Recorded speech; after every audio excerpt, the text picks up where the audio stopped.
إن الحمد لله تعالى نحمده ونستعينه ونستغفره ونعوذ بالله تعالى من شرور أنفسنا وسيئات أعمالنا. من يهده الله فلا مضل له ومن يضلل فلا هادي له، وأشهد أن لا إله إلا الله وحده لا شريك له، وأشهد أن محمدا عبده ورسوله صلى الله عليه وعلى آله وصحبه وسلم، مع درس جديد وموضوع جديد من موضوعات الرسالة التبوكية. وتقريب الرسالة التبوكية هو أشبه ما يكون بجمع لزبد موضوعات هذا الكلام التي يسهل دراستها وتعلمها ونقلها لأبنائنا وأجيالنا وكل من نحب. ذكرنا أن الرسالة التبوكية أشبه ما يكون بالأركان والأعمدة التي تبني الشخصية المسلمة، وذكرنا أن الرسالة التبوكية هي أشبه ما يكون بالسد العالي الذي يبنى في شخصياتنا وفي شخصيات أبنائنا وأجيالنا كي يحمى الجيل في هذه الأزمنة المتأخرة من فتن آخر الزمان، ومن الشهوات والشبهات المدمرة والمحطمة للأفراد والأسر والجيل والمجتمع والأمة.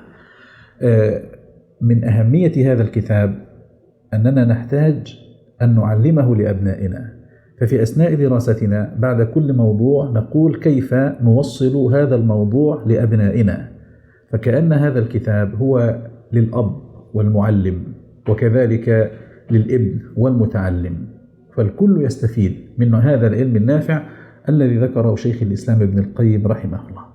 ذكرنا في أول درس من دروس الرسالة التبوكية أن الموضوع الأول هو بناء الصورة الصحيحة لحياة المسلم. ولدك أمانة في عنقك، تلميذك الطالب الذي يدرس معك، كل من تحت نصيحتك ويستشيرك ويسمع لكلامك النافع ينبغي عليك أن تدله وأن تنصحه بهذا رسم الصورة الصحيحة للحياة. كان الموضوع الثاني وهو التعاون على البر والتقوى. إذا كانت الصورة الصحيحة موجودة فلا يستطيع الإنسان أن يحول الحبر الذي هو موجود على ورق أو التصور الذي هو موجود في الذهن، لا يستطيع أن يحوله إلى واقع حياة إلا إذا تعاون مع غيره على البر والتقوى. وذكرنا في هذا الدرس أن الإنسان ضعيف بطبعه، والإنسان خلق ضعيف، فما هو المنقذ من الضعف؟ التعاون على البر والتقوى. فينبغي أيها الآباء أن نعلم أبناءنا على التعاون وعلى الاتحاد وعلى الترابط وعلى التكاتف وعلى الاجتماع وعلى روح الفريق. ينبغي هذا داخل الأسرة، الأب يعلم ابنه روح الفريق، ويعلم ابنه روح التعاون، ويعلم ابنه وابنته داخل الأسرة الاتحاد والاجتماع ونبذ الفرقة والانعزال والجزر المستقلة التي تكون موجودة داخل الأسرة. موضوع اليوم من أهم الموضوعات بلا مدافعة، وهو الموضوع الثالث من موضوعات الرسالة التبوكية، وهو تأسيس الحياة على تقوى من الله ورضوان. كيف أن الإنسان فينا أو الإنسان منا يؤسس حياته على تقوى من الله ورضوان. هناك من يؤسس حياته على شفا جرف نهار فتنهار حياته ويكون مكتئبا، حزينا مهموما مكروبا وتنهار حياته، وهناك من يؤسس حياته على تقوى من الله ورضوان. السؤال: كيف نؤسس حياتنا على تقوى من الله ورضوان؟ بالموضوع الأول الصورة الصحيحة للحياة، بالموضوع الثاني التعاون على البر والتقوى، بهذا الموضوع الذي هو من أهم الموضوعات بلا مدافعة. قال شيخ الإسلام رحمه الله مبينا أن البر والتقوى هما الدين، ومبينا أنه ينبغي على الإنسان أن يؤسس حياته على التقوى أو على البر والتقوى. قال شيخ الإسلام ابن القيم رحمه الله: تعريف البر.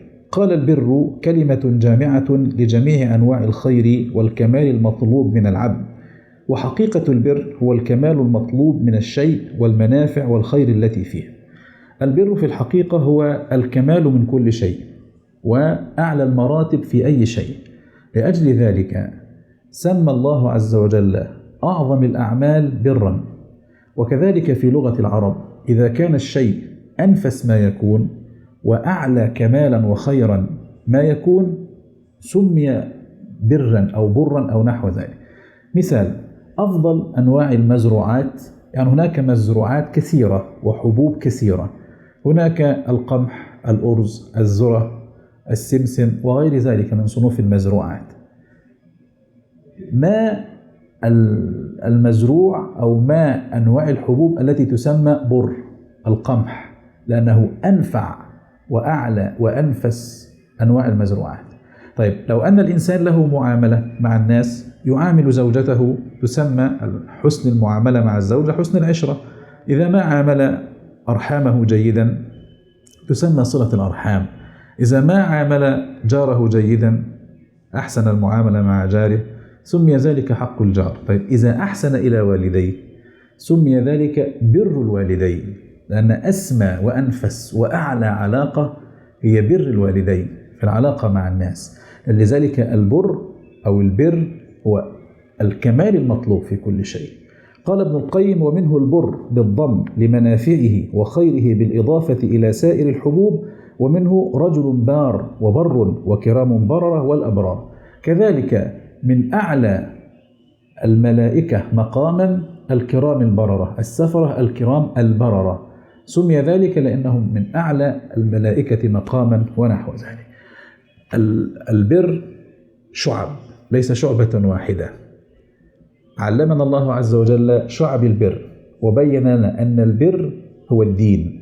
قال الله تعالى: ليس البر أن تولوا وجوهكم قبل المشرق والمغرب ولكن البر، ثم ذكر الله عز وجل أركان البر وشعبه.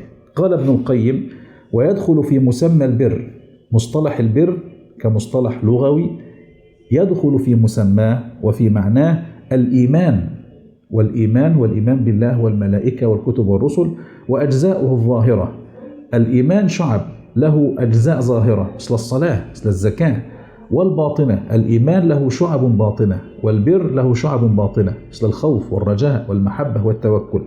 قال: ولا ريب أن التقوى جزء هذا المعنى. التقوى عبادة قلبية، وهي تدخل في معنى البر أو في معنى الأجزاء الباطنة للبر. قال ابن القيم: جمع الله تعالى خصال البر في قوله: ليس البر أن تولوا وجوهكم قبل المشرق والمغرب ولكن البر من آمن بالله واليوم الآخر والملائكة والكتاب والنبيين وآتى المال على حبه ذوي القربى واليتامى والمساكين وابن السبيل والسائلين وفي الرقاب وأقام الصلاة وآتى الزكاة والموفون بعهدهم إذا عاهدوا والصابرين في البأساء والضراء وحين البأس أولئك الذين صدقوا وأولئك هم المتقون.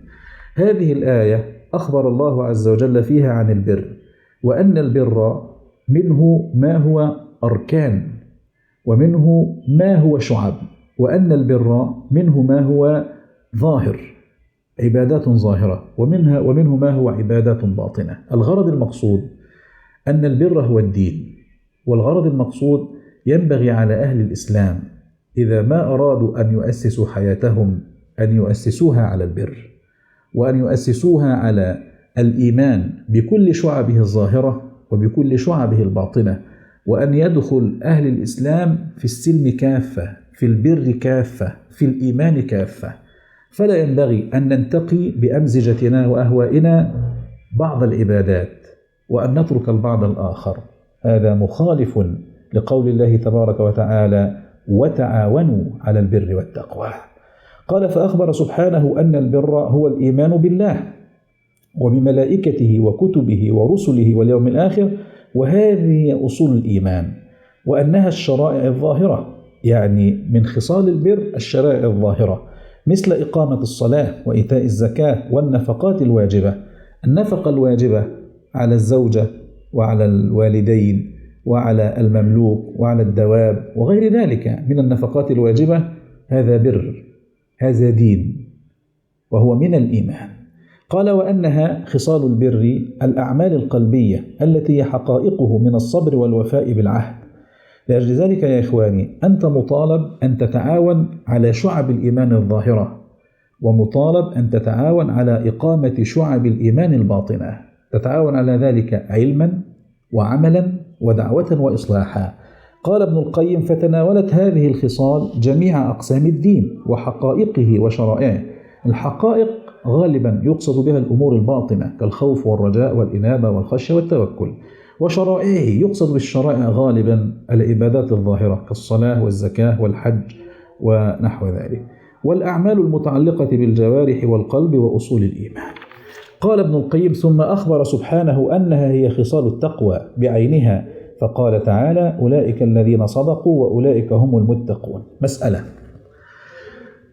البر والتقوى العلاقة بينهما مثل العلاقة بين الإيمان والإسلام، أقصد بين الألفاظ.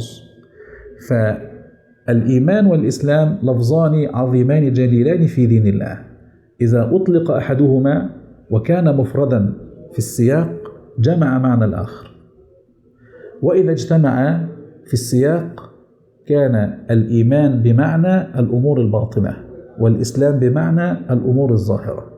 كذلك البر والتقوى إذا اجتمعا افترقا، وإذا افترقا اجتمعا، أي إذا افترق في اللفظ جمع أحدهما معنى الآخر، وإذا اجتمعا في اللفظ كان البر بمعنى الغاية وكانت التقوى بمعنى الوسيلة الموصلة للغاية. هذا هو الفرق بينهما حين الاجتماع والافتراق. قال ثانيا: التقوى. قال ابن القيم: حقيقة التقوى وحدها، حقيقة التقوى وحدها العمل بطاعة الله إيمانا واحتسابا، أمرا ونهيا، فيفعل ما أمر الله به إيمانا بالأمر وتصديقا بوعده، ويترك ما نهى الله عنه إيمانا بالنهي وخوفا من وعيده. وهذا هو صلب الموضوع. صلب موضوع اليوم أن نؤسس حياتنا على البر وأن نؤسس حياتنا على التقوى. كيف نؤسس حياتنا على البر والتقوى؟ كيفية التأسيس، يعني ما مضى كان يتكلم عن أصل التأسيس، أن تؤسس حياتك على الإيمان، أن تؤسس حياتك على البر والتقوى. يسأل سائل فيقول: كيف أؤسس حياتي على البر والتقوى؟ أو كيف تكون حياتي وأعرف أنني في الطريق الصحيح وفي الطرف الصحيح وأن حياتي مؤسسة تأسيسا صحيحا؟ اعلم أيها الأخ الكريم، أنت وزوجتك وأسرتك وجيلك ودعوتك وأمتك ومجتمعك تكون في الطريق الصحيح إذا عملت بهذا الكلام. هو كلام طلق بن حبيب رحمه الله. طلق بن حبيب من خيار التابعين، وكان كثير العبادة، وكان مشهودا له بالورع والتقوى، وإن كان أخذ عليه بعض الأمور ولكن تغفر في بحر حسناته. قال طلق بن حبيب: إذا وقعت الفتنة فأطفئوها بالتقوى. المقصود بالفتنة هي فتنة عبد الرحمن بن الأشعث وما دار بين الحجاج بن يوسف الثقفي وكان أميرا لبني أمية وبين عبد الرحمن بن الأشعث، وما وقع في معركة دير الجماجم وغير ذلك. الشاهد نصح الناس بأن يؤسسوا أعمالهم على التقوى. فقالوا: وما التقوى؟ قال: أن تعمل بطاعة الله على نور من الله ترجو ثواب الله، وأن تترك معصية الله على نور من الله تخاف عقاب الله. هذا يحفظ. هذا الكلام نحتاج أن نحفظه جميعا، وأن نجعله قرطا في أذن وقلادة في عنق، وأن نجعله قبلة نميل إليها ولا نميل عنها. كلام طلق بن حبيب نقله ابن القيم، هو كلام نفيس جدا على ما نؤسس حياتنا على التقوى. كيف نؤسس على التقوى؟ كيف؟ اعلم أن أي عمل له طرفين، مبدأ وغاية. المبدأ هو جذر العمل، والغاية هي ثمرة العمل والفوز بثواب العمل. حياتنا في اليوم والليلة مذ أن نستيقظ من النوم إلى أن ننام كلها أعمال. القيام من النوم، دخول الخلاء، الخروج منه، الوضوء، لبس الثياب، أعمال. طيب، الخروج إلى المسجد، صلاة الفجر، أذكار الصباح والمساء، الخروج للعمل، الاجتهاد في عمل الدنيا، الصلاة، الزكاة، الصيام، الحج، بر الوالدين، كل ذلك أعمال. ركز. ابني يومك وليلتك على نور من الله ترجو ثواب الله. ابني أعمالك وحياتك على نور من الله ترجو ثواب الله. كيف ذلك؟ تركز في جذر العمل، أن تعمل العمل على نور من الله. طيب ما معنى على نور من الله؟ يعني الإخلاص، وتقصد بالعمل وجه الله. طيب إذا أسست جذر العمل على نور من الله ينمو العمل، ثم تجني ثمرته، ترجو ثواب الله. هذا من أهم ما يكون. لماذا؟ نسأل رجل نقول له: لماذا تنفق على زوجتك وأولادك؟ يقول: يعني عادة، يعني شهامة، يعني عشان ما فيش حد يلومني، ما فيش حد يعاتبني، عشان الناس ما يزعلوش مني. هذا ليس بصواب. ينبغي كل جنيه تخرجه من جيبك تخرجه على نور من الله، ترجو ثواب الله، يعني يكون جذر هذا العمل وجه الله، وترجو بهذا العمل ثواب الله. طالب الجامعة لماذا تذاكر أيها الطالب؟ طالب الثانوية العامة، أي طالب يذاكر، لماذا تطلب العلم؟ لماذا تتعلم؟ يقول لك: عشان الشهادة، علشان يعني مكانة اجتماعية وبإنسان محترم بين الناس، والناس تقول الدكتور راح والمهندس جاء والكلام ده. يقول: لا، تعلم على نور من الله كي ترجو ثواب الله، لا تعمل للناس شيئا. فالذي يعمل لوجه الناس، والذي يعمل لمكانة اجتماعية، والذي يعمل لشهوة دنيا، هذا لم يؤسس حياته على نور من الله. أضرب لك مثالا خطيرا جدا. قال النبي صلى الله عليه وسلم: في أول من تسعر بهم النار يوم القيامة 3 نفر: مجاهد، وقارئ للقرآن، ومتصدق. يؤتى بالمجاهد يوم القيامة الذي أسس حياته على باطل، ليست حياته على نور من الله، فيسأل: لماذا جاهدت؟ يقول: جاهدت فيك يا رب. يقال: كذبت، إنما جاهدت ليقال جريء، بطل، كذا وكذا، وقد قيل. فيسحب على وجهه في جهنم. هذا رجل فقد روحه، هذا رجل قدم روحه. لمن قدمها؟ لتراب؟ لمن قدمها؟ لشهرة؟ لمن قدمها؟ لسمعة؟ وقد قيل.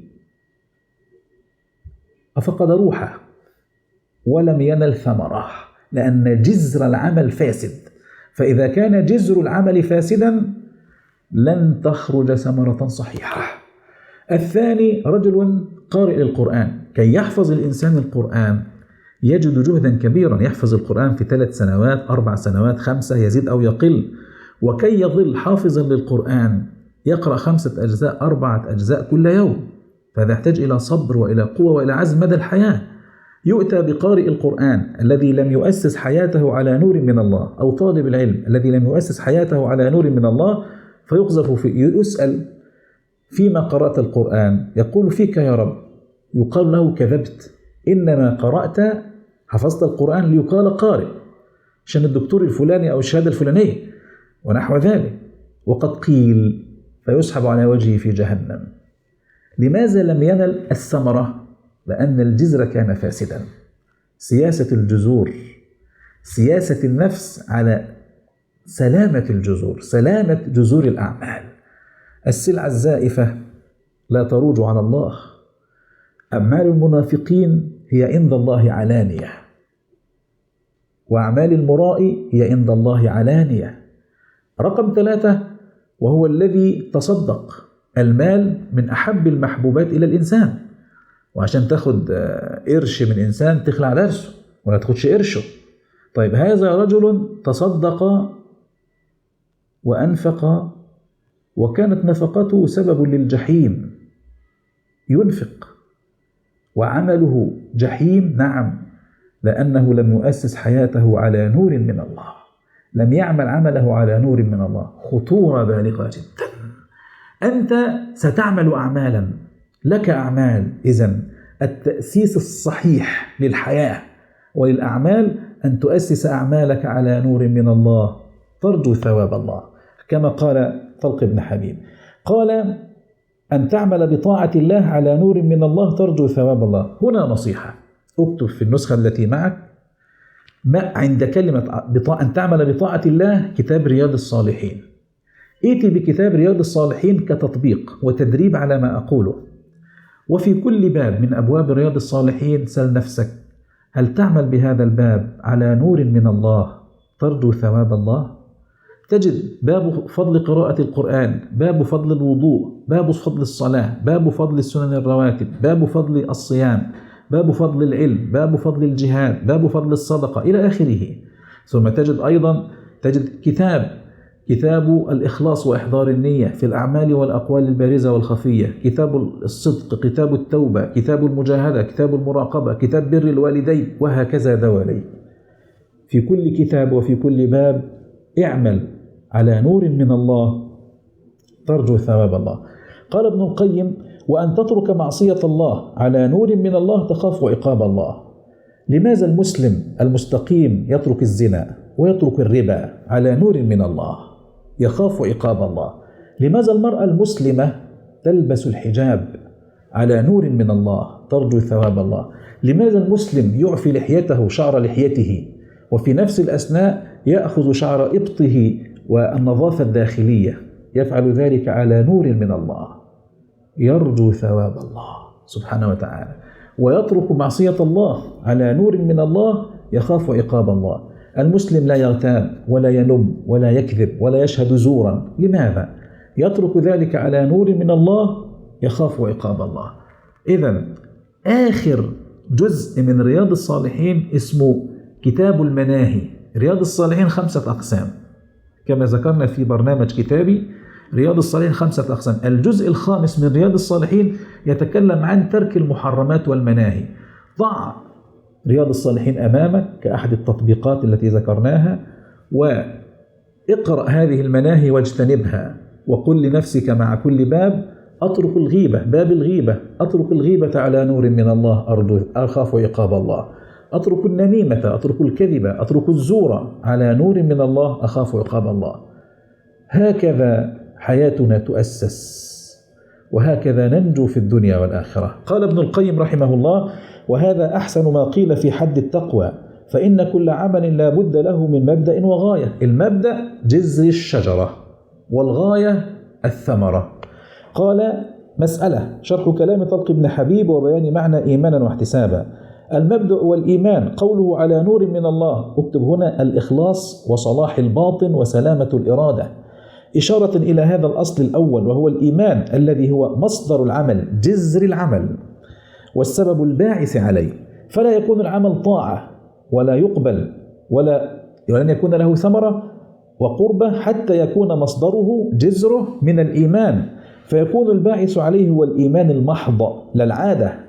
من يفعل الأمور عادة ولا الهوى، من يفعل لهوى ولا طلب المحمدة والجاه وغير ذلك، بل لا بد أن يكون مبدأه جذر العمل. مبدأ العمل محض الإيمان. يبقى هذا هو الجذر. أسس جذر حياتك صح، أسس جذر أعمالك تأسيسا صحيحا، وإلا تكون كالثلاثة الذين تسعر بهم الجحيم والعياذ بالله.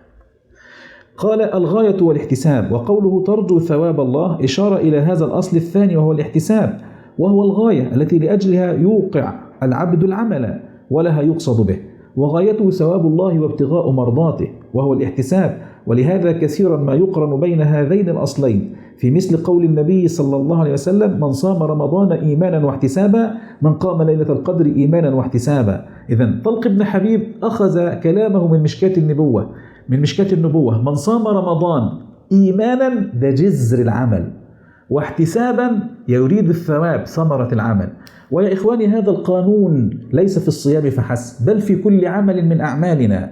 حتى جماع زوجتك، الإنسان يجامع زوجته إيمانا واحتسابا، يتزوج إيمانا واحتسابا، ينجب ذرية صالحة على نور من الله يرجو ثواب الله.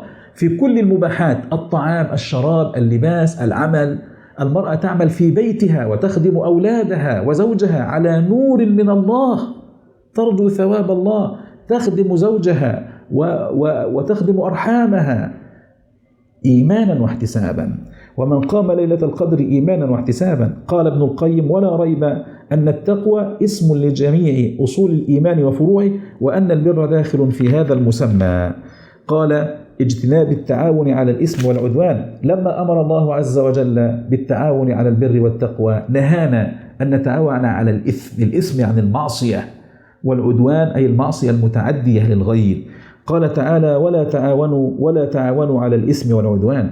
قال في مقابلة البر الإثم، كما في حديث النواس بن سمعان أن النبي صلى الله عليه وسلم قال له: جئت تسأل عن البر والإثم. فالإثم والعدوان في جانب النهي نظير البر والتقوى في جانب الأمر. تعريف الإثم: الإثم اكتب كده المعصية، كلمة جامعة للشرور والعيوب التي يذم العبد عليها.